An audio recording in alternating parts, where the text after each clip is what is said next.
Monsieur le sénateur, qu'est-ce qu'on fait? On n'a pas tiré les leçons de l'épidémie il y a un an?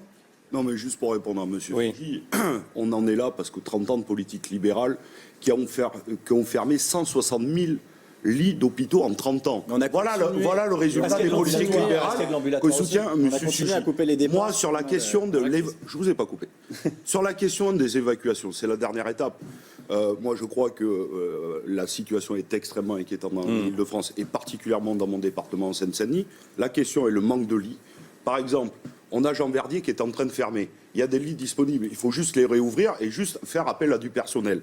La deuxième chose, et moi j'étais d'accord avec M. Leclerc, si nous voulons une sortie de crise, il n'y a qu'une seule solution, c'est la vaccination de masse et l'accélération de la vaccination. Ah oui, je dis ça. Vous enfoncez une porte ouverte, évidemment. Mais non, on n'enfonce pas une porte ouverte. On peut parer au plus pressé. On peut réouvrir des lits d'hôpitaux. On peut faire appel à l'armée si la situation était extrêmement critique.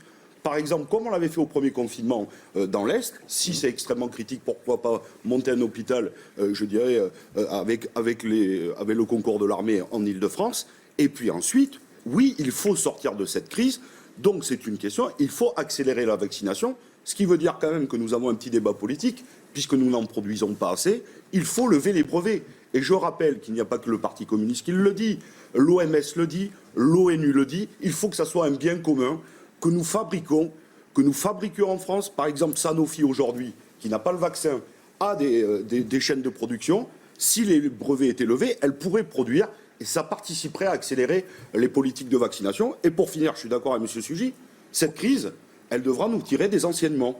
Oui, la question de l'hôpital public, on a mis à l'os pendant 30 ans. Voilà où elle nous a conduits, avec des personnels qui sont extrêmement fatigués, nous l'avons entendu. Ils le disent, et c'est eux qui tiennent à bout de bras l'hôpital public. Donc il faudra leur redonner les moyens d'accomplir leur mission de service public de façon digne.